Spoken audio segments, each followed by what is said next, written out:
Make sure to check out my Patreon if you want access to the best club tags across all regions. Hello guys, and welcome to my first revamped guide of 2020 for the Jungle Champion Graves. As far as the series goes, I want you guys to let me know what champions you want to see next, so leave a thumbs up and a comment on the champs you want to see next. Thank you so much for the support, and I hope you enjoyed this guide. As far as my personal experience on Graves goes, I've picked it up since Season 6 and I've been using him ever since. Many people widely across the world think I'm one of the better Graves, and he's been a champion I've fell in love with ever since. As far as the styles I use with him, I've done Dark Harvest, I've done Hail of Blades, and also done Fleet. So I know the best variations, and I think this guide will give you a good insight on how you should play him with your playstyle. As far as how strong Graves currently is, I'd say that he's in an okay spot if you're really good with him mechanically, or if you've one-tricked him for a while. The lethality buffs made him a lot stronger in my opinion, and Dark Harvest is right now the best option and way to play him. When the buffs hit on 10.3, I hope this video goes up before then, you will see a lot of Graves influx. My hypothesis is that he's going to be a lot more strong and by far one of the most contested picks for solo queue and potentially competitive play if carry junglers do come back. Starting off with his strengths, he is notorious for his fast clear with full HP if you kite camps properly. I have a guide on this, I will link it in the description, but for the most part, go in some practice tools, just practice full clearing, and even if you don't have fleet, you can still full clear with full HP. Graves can be very tanky if you know how to use his grid properly, so if you're doing jungle camps and kiting towards your next objective, if you do raptors and have your stack set up for doing crooks right into raptors, going towards the crab, you can keep your stacks up. If your fight does come up, you'll have your 8 stacks of grit, which makes you super hard to kill against physical damage. Another important strength he has is that he has different setups, so contrary to many champions that are super one-dimensional, you can build differently, you can have different runes, and he's a lot more hard to play against because not many people are familiar with set-specific setups. And finally, he's great at taking objectives on his own, so once you have items, or even before then, once you have your jungle item, it's really easy for you to solo Drake, solo Rift Herald, and actually isn't that slow because he does have decent DPS. As far as the weaknesses go, Graves is basically a low-range ADC. If you hit mid to late game, some champions will just super hard outrange you and you can't really do much. So there are specific games where he will not be the best pick in if the game does go late.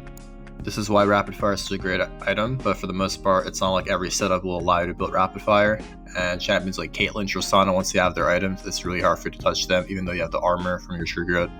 Another important weakness Graves has is the fact that he has no utility. He doesn't really offer anything except for his damage. His smoke screen is nice, it's a pretty long cooldown, so if you don't use that properly, then you basically are just DPSing people to death. Another important one is that he needs golds and levels to be useful. Right now we're seeing a lot of Jarvan in competitive play, full tank Jarvan. The reason for that is because junglers don't get a lot of golden levels, whereas Graves is really requiring those for solo queue, and that's why he's ever playing competitive right now. The next part of the guide will show you the best runes and setups to take as Graves if you want to be able to carry. The reason why Graves is such a great champ to be one-tricking right now is because he has, again, so many different setups you can go with, and a lot of runes can be utilized by him.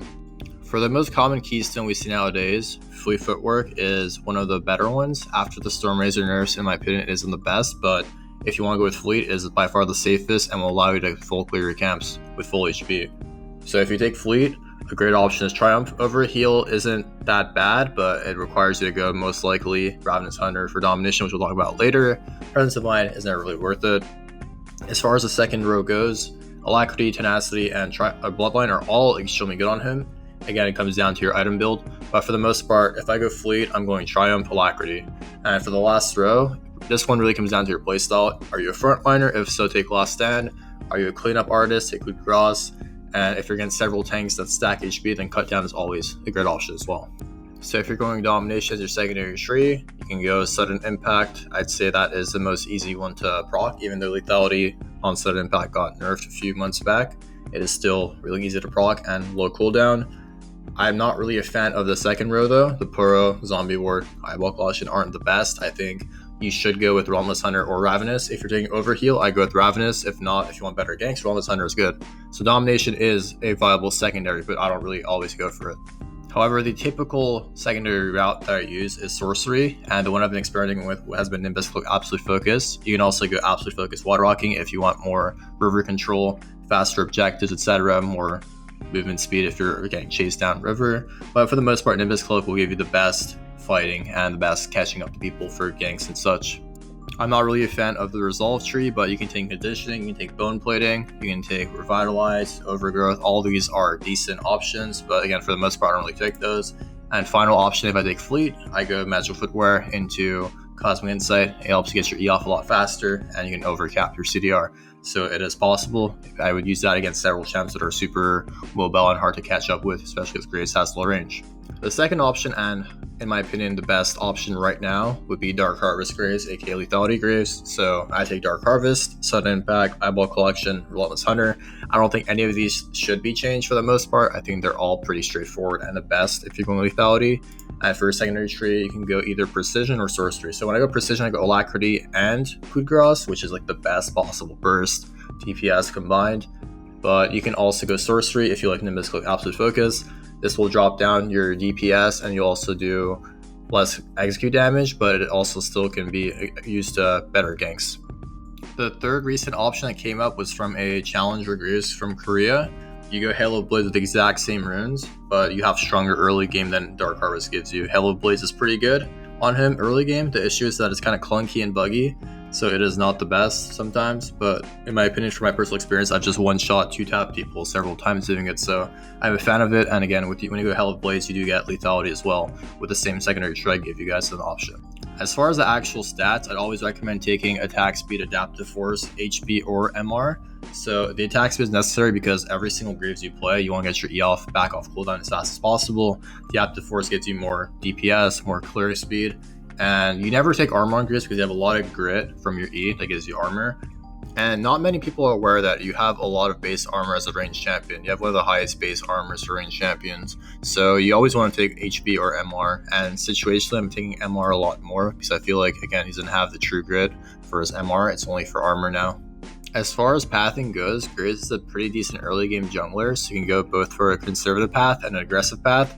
Starting off with the conservative path, one of the better paths I've gone with recently is the double buff into Gromp for level 3. This path allows you to get an early gank off at level 3, or if you are feeling a lot more frisky, if they have a weak early game jungler, this can allow you to invade them at their second buff if they matched you on your first buff off the early game. If your goal is to rush level 4, which in my opinion most of the games it should be, you want to start blue side, full clear your blue side, get 2 points in Q, do Raptors into red, and then get the crab for level 4. This will allow you to get a better gank off because you have more base stats, more damage on your Q, and potentially look for an invade if you are on the same side as him. As of right now, until 10.3 hits, your Gromp and your Bulls are the best camps to get until they buff the other camps basically that aren't Scuttle Crabs or buffs. Blue side camps are really important, so you want to get those out of the way as soon as possible and just rinse and repeat clear them. And then whether or not you have a play or an invade pattern you want to go with, then blue side clear is probably the most important clear to go with.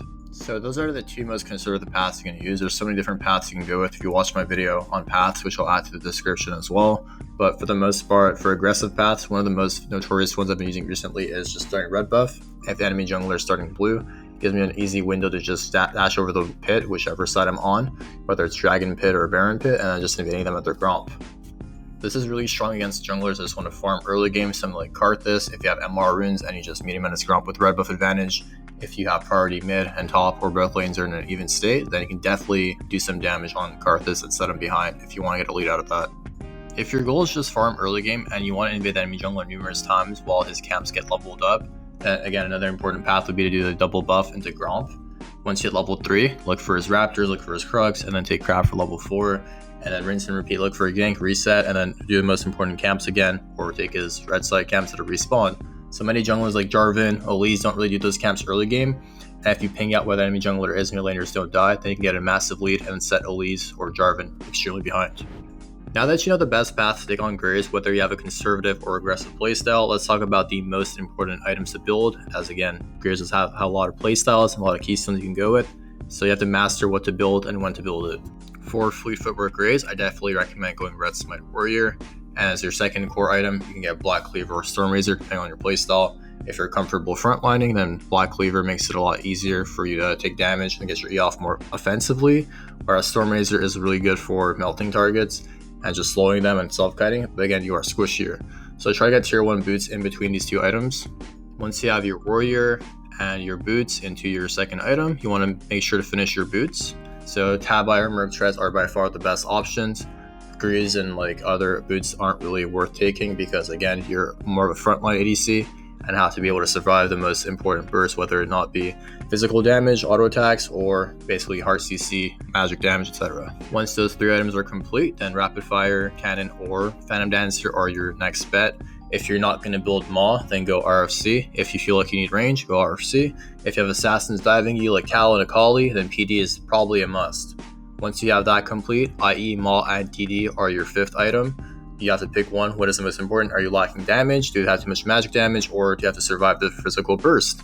All these items can come into play and help you with negating whatever you're dealing with. And finally, if you're not flexing, i.e. Maw or DD as your last item, another good flex item would be Guardian Angel, Bloodthirster, or Mercurial Scimitar. Again, all interchangeable, depends on what you're dealing with.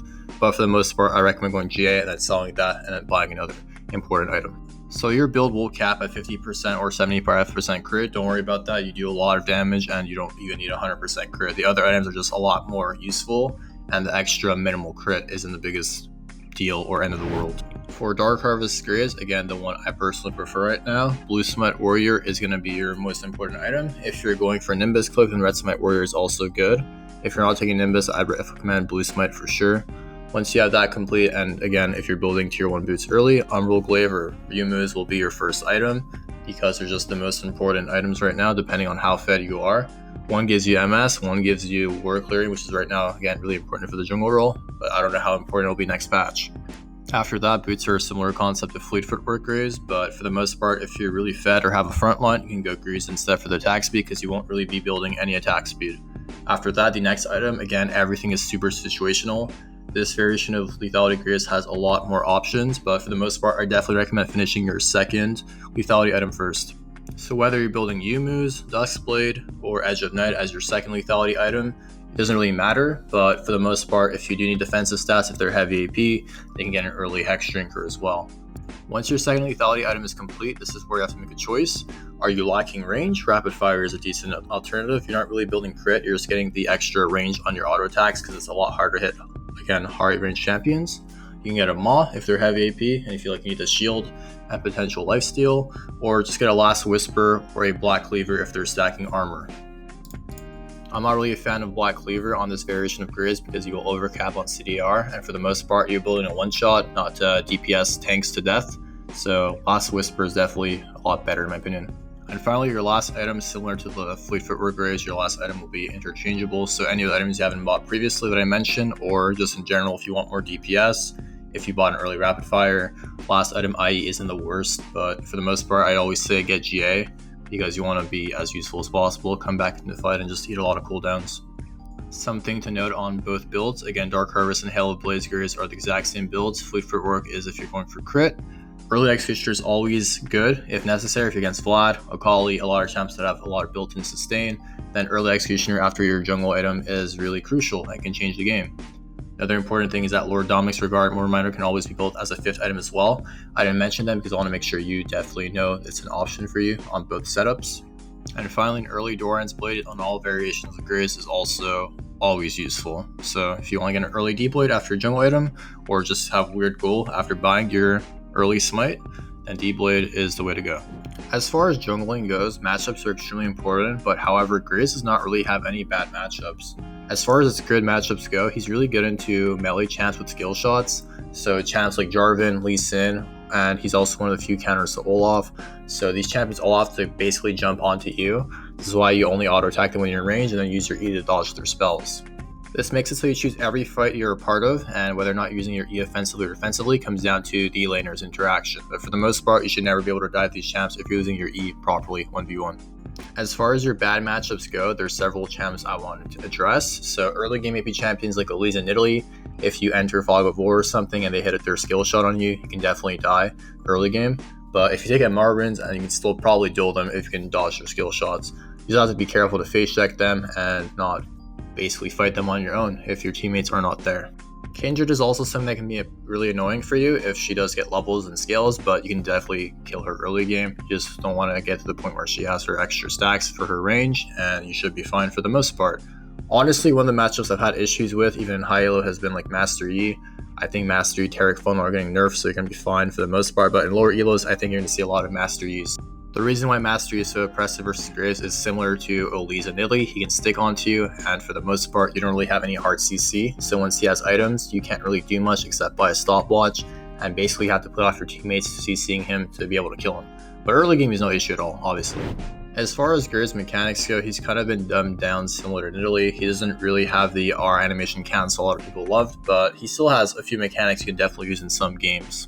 The most consistent one I'd recommend for you guys to use is the one where you have 0 ammo and basically just EQ. This will animation cancel your Q. So once you're out of ammo, you just press EQ and your animations instantly, rather than when you have ammo and EQ, there is a delay. Another important combo you have to learn is the R flash. This is a really rare situation it'll come up, but if you're in a really bad spot and have to get over a wall, then R flashing will help you run away as fast as possible. And finally, another basic one you can use is the auto QE. This is similar to auto RE back when the animation cancel existed, but you can still do this if you're doing hitting your camps or in a close quarter combat. For the most part, you don't really use it that much else. That's it for this guide. Let me know what champ you guys want to see next. If this video helps out, please leave a like and subscribe, as we'll have a lot more videos coming out. If there's something I missed in this video that you want to see in future videos, let me know. But for the most part, I love you all. Have a great 2020, and I hope this guide is what you wanted.